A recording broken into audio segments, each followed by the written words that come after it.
నమస్తే. Welcome to our channel. Senior journalist Damu Balaji garu ఉన్నారు. వారితో మాట్లాడదాం. సార్ నమస్తే సార్. నమస్తే. సార్ నిన్న సినీ ఇండస్ట్రీ మొత్తం వెళ్ళి అంటే కొంతమంది ప్రముఖులు వెళ్ళి సీఎం రేవంత్ రెడ్డి గారిని కలిసారు. అసలు వాళ్ళు అక్కడ ఏం చర్చించారు అనేది బయటకొచ్చి చాలా రకరకాలుగా వినిపిస్తుంది సార్. కొంతమంది ఏం కామెంట్ చేస్తున్నారంటే సీఎం రేవంత్ రెడ్డి గారు ఆయన కాళ్ళ దగ్గరికి సినీ ఇండస్ట్రీని రప్పించుకోవడానికి కోసమే ఇది చేశారు అనేది వినిపిస్తుంది. ఇది ఎంతవరకు నిజం అండి? రేవంత్ రెడ్డి ప్రభుత్వం ఏర్పడి 1 ఇయర్ అయింది. 1 ఇయర్‌లో ఎప్పుడు కూడా సినిమా ఇండస్ట్రీ నుంచి అఫీషియల్‌గా ఒక బృందం వెళ్ళి కలవడము, కలిసి ఆయనకు అభినందించి శాలువాలు కప్పి, అట్లాగే మాకు ఈ సమస్యలున్నాయి, ఈ సమస్యలను మీరు పరిష్కరించండి, అట్లాగే ప్రభుత్వంతో మేము ఎలా ఉండాలి ఏంటి అనేది మనం మాట్లాడుకుందాం అనేది ఆయనకెప్పుడు వెళ్ళలేదు. ఫస్ట్ టైం ఇది. సో వ్యక్తులుగా కలిశారు. చిరంజీవి లాంటి వాళ్ళు కొంతమంది వ్యక్తులుగా కలిసి సన్మానించడం, ఈవెన్ సినిమాటోగ్రఫీ మినిస్టర్ని కూడా వ్యక్తులుగా కలిశారు. కానీ అఫీషియల్గా బాడీస్ వెళ్ళి కలిసి అఫీషియల్గా అజెండా ఒకటి తీసుకెళ్ళి మాట్లాడింది ఎప్పుడు లేదు. అట్లాగే రేవంత్ రెడ్డి కొన్నిసార్లు ఆయన ట్రై చేశాడు. గద్దర్ అవార్డులు ఇప్పటి వరకు నంది అవార్డులు ఆపేసి ఉన్నారు బీఆర్ఎస్ ప్రభుత్వంలో. ఈయన వాటిని పునరుద్ధరించాలని, ఆయనకి గద్దర్ అంటే చాలా ప్రేమ రేవంత్ రెడ్డికి. అందువల్ల గద్దర్ పేరు మీద అవార్డులు ఇస్తాను, మళ్ళీ ఇద్దామని ఆయన ప్రకటన చేశాడు. సరే, దాన్ని గద్దర్ పేరు పెట్టడం వాళ్ళకి నచ్చకపోవచ్చు, కానీ ఆయనతో మాట్లాడాలి, ఆయనతో కలవాలి. సార్ గద్దర్ పేరు మాకు ఇబ్బందిగా ఉందని మాట్లాడాలి, ఏదో ఒకటి చేయాలి, కానీ నెగ్లెక్ట్ చేశారు, పట్టించుకోలేదు. అట్లాగే ఈయన ఇంకొన్ని సార్లు ట్రై చేశాడు ఇండస్ట్రీని. ఫర్ ఎగ్జాంపుల్ డ్రగ్స్ టైంలో డ్రగ్స్ క్యాంటీగా మీరు క్యాంపెయిన్లు చేయండి, ప్రజల్లో అవేర్నెస్ పెంచండి అని అడిగాడు, ఎవరు ముందుకు రాలేదు. ఇలాగ అంటే వ్యక్తిగతంగానూ తను సీఎం అయినప్పుడు ఎవరు వచ్చి అభినందించలేదు. ప్రభుత్వ పరంగా కూడా సినిమా ఇండస్ట్రీ నుంచి ఏ రకమైన తోడ్పాటు కానీ కోఆపరేషన్ కానీ చేయలేదు. దాంతో ఈయనకు ఒక రకంగా కోపం అయితే ఉంది. అది అక్కడక్కడ ప్రదర్శిస్తా కూడా వచ్చాడు. మనకి జగన్ దీంట్లో కూడా ఇదే కనపడుతుంది. జగన్ని కూడా ఎవరు పోయి అభినందించి ఆయనతో మాట్లాడలేదు సీఎం అయినాక. మామూలుగా చంద్రబాబుతో ఇటు కేటీఆర్తో బాగుండేవాడు ఇండస్ట్రీ, కానీ ఇటు రేవంత్ రెడ్డితో కానీ అటు జగన్తో కూడా లేదు. అందుకే జగన్ కూడా వీళ్ళకి కొంత చిన్న షాక్ ట్రీట్మెంట్ ఇద్దామని ట్రై చేశాడు. వీళ్ళందరూ ప్రత్యేక ఫ్లైట్ వేసుకొని వెళ్ళారు. జగన్ ఈగో సాటిస్ఫై అయింది, తర్వాత ఏవో పరిష్కారం అయినాయి. ఇక్కడ కూడా రేవంత్ రెడ్డి అదే చేసినట్టుగా అందరూ ఇప్పుడు అనుకుంటున్నారు. ఎందుకంటే అల్లు అర్జున్ విషయంలో, అంతకుముందు నాగార్జున విషయంలో రేవంత్ రెడ్డి చాలా హార్ష్గా ప్రవర్తించాడు అనేది ఎక్కువ మంది అభిప్రాయం. నాగార్జున విషయంలో ఫస్ట్ ప్రవర్తించినప్పుడు ఎన్కన్వెన్షన్ కూల్చివేసినప్పుడు ఆయనకు పేరు వచ్చింది, మంచి పేరు రేవంత్ రెడ్డి. కానీ ఆయన అక్కడితో ఆగిపోయాడు. వేరే వాళ్ళది ఎవరిది చేయలేదు, పెద్దవాళ్ళది ఎవరిది హైడ్రా వెళ్ళలేదు. పేదల మీదకి, మిడిల్ క్లాస్ మీదకి వెళ్ళింది. దాంతో కావాలనే నాగార్జున మీద ఈయన ఏదో కక్ష పెట్టుకొని చేశాడు అనేది వచ్చింది. దాని తర్వాత ఆమె కొండా సురేఖ తీవ్రమైన కామెంట్స్ చేయడం, దాన్ని ఈయన ఖండించకపోవడం. సో అలా ఒక్కొక్క పరిణామమే రేవంత్ రెడ్డి ప్రభుత్వానికి సినిమా ఇండస్ట్రీ మధ్య గ్యాప్ను పెంచుకుంటూ వచ్చి ఇది అల్లు అర్జున్ విషయంలో పీక్ వెళ్ళిపోయింది. ఈయన అసెంబ్లీలో గర్జించాడు, ఇండస్ట్రీని అంతా విమర్శించాడు. అతనికి ఏమన్నా కళ్ళు పోయిందా, కాళ్ళు పోయిందా, అతని దగ్గరికి ఎందుకు క్యూ కట్టారు, తల్లి చనిపోయి బాబు దీంట్లో ఐసీయూలు ఉంటే అక్కడికి ఎందుకు వెళ్ళలేదు, ఇవన్నీ ఆయన ఆగ్రహంగా మాట్లాడాడు. సో దాని తర్వాత అల్లు అర్జున్ని సీరియస్గా పోలీసులు కావచ్చు, ప్రభుత్వం కావచ్చు, అల్లు అర్జున్ దోషిలాగా నిలబడడానికి కూడా తీవ్రంగా శ్రమించారు, రకరకాల పద్ధతులు చేశారు. ఒక తీవ్ర ఒత్తిడికి సినిమా ఇండస్ట్రీని, ముఖ్యంగా అల్లు అర్జున్ని సినిమా ఇండస్ట్రీని గురి చేశారు. సో సడన్గా రేవంత్ రెడ్డి అసెంబ్లీలో ఇక మీదట స్పెషల్ షో ఉండవు, బెనిఫిట్ షోలు ఉండవు, ఎక్కువ రేట్లు పెంచుకోవడానికి అనుమతి ఇవ్వను, నేను ముఖ్యమంత్రి ఉన్నంత వరకు ప్రకటించాడు.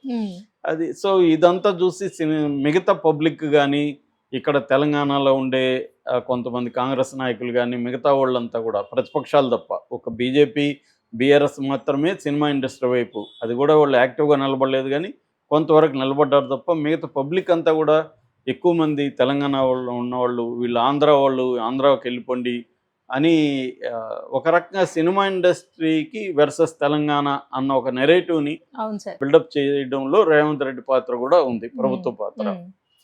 సో ఈ కాంటెక్స్లో సడన్గా దిల్ రాజు రంగంలో దిగడం, మాట్లాడడం, తర్వాత అల్లు అరవింద్, తర్వాత సుకుమారు, మైత్రి మూవీస్ కలిసి 2 కోట్ల డబ్బులు అప్పటి వరకు 10 లక్షలే ఇచ్చారు.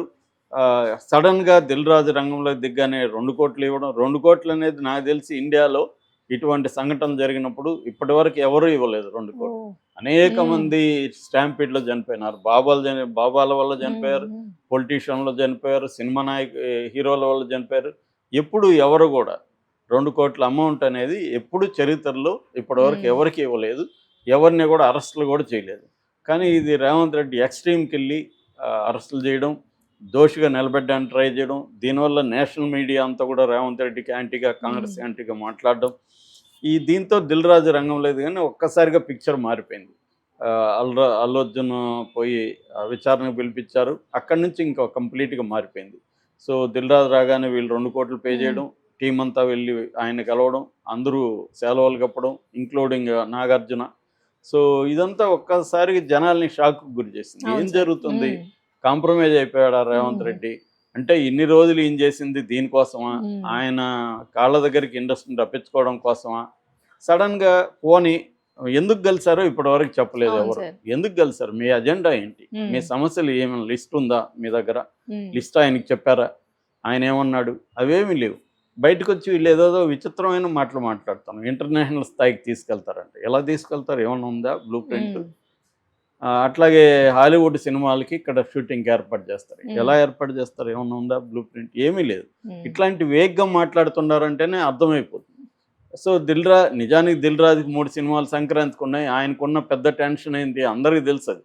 కానీ అది ఆయన చిన్న సమస్య అంటున్నారు. పోనీ దీనికంటే పెద్ద సమస్యలు ఏమున్నాయి మీ దగ్గర? ఏం చెప్పారు? ఏమన్నా ఉందా? ఏం లేదు. అంటే కేవలం ఆయన ఇండస్ట్రీని పిలిపించుకొని మీరు నన్ను పట్టించుకోరా, నేను పట్టించుకునేట్టుగా చేస్తాను అని చేశాడా అన్న డౌట్ అయితే అందరికీ వచ్చింది. సో ఈ డౌట్ రావడానికి ఇటు సినిమా ఇండస్ట్రీ, ఇటు రేవంత్ రెడ్డి ప్రభుత్వం ఇద్దరు కారణమే. ఎందుకంటే అంతకుముందు ఇప్పుడు నేషనల్ మీడియా కూడా దీన్ని తర్వాత కవర్ చేసింది నేషనల్ మీడియా. ఎందుకంటే ఈయన మాట్లాడేటప్పుడు కూడా వీళ్ళకేం హామీలు లేదు, పైగా ఏ రకమైన సమస్య వీళ్ళు చెప్పలేదు, ఆయనకి చెప్పే పరిస్థితి కూడా లేదు. ఓన్లీ శాలువాలు కప్పి మాట్లాడి ప్రభుత్వంతో మేము బాగున్నాం అనేది బయట వచ్చి చెప్తున్నారు తప్ప ప్రభుత్వాన్ని ఏమి అడిగారు, ప్రభుత్వం ఏమిచ్చింది, లేకపోతే అల్లు అర్జున్ విషయంలో ప్రభుత్వం ఏమన్నా మాట్లాడిందా? ఎందుకంటే అదిగా మాట్లాడుతుందని అందరూ అనుకున్నారు. అదేం మాట్లాడలేదని బయట చెప్తున్నారు. అల్లు అర్జున్ది ఏం మాట్లాడలేదు. జనరల్గా ఇక మీదట ఏ ప్రోగ్రామ్ చేసినా హీరోదే బాధ్యత అని చెప్పాడు. అది కూడా విచిత్రంగా ఉంది. హీరో ఎలా కంట్రోల్ చేస్తాడు క్రౌడ్స్ని? కంట్రోల్ చేయాల్సింది పోలీసులు కదా. హీరో ఎలా కంట్రోల్ చేస్తాడు? మళ్ళీ ఏమో బౌన్సర్లు పెట్టుకోవద్దు అంటున్నారు. హీరో కంట్రోల్ ఎలా చేస్తాడు? అట్లా అనుకుంటే మరి భారతదేశ వ్యాప్తంగా వేరే భాషలంతా ఎలా ఉంది? ఇక్కడ మాత్రమే ఎందుకు హీరో కంట్రోల్ చేయాలి? ఇట్లాంటి అనేక ప్రశ్నలు ఇవాళ వస్తున్నాయి. అంటే వీళ్ళకి ఒక రకమైన పొగరు ఉంటుంది సినిమా వాళ్ళకి.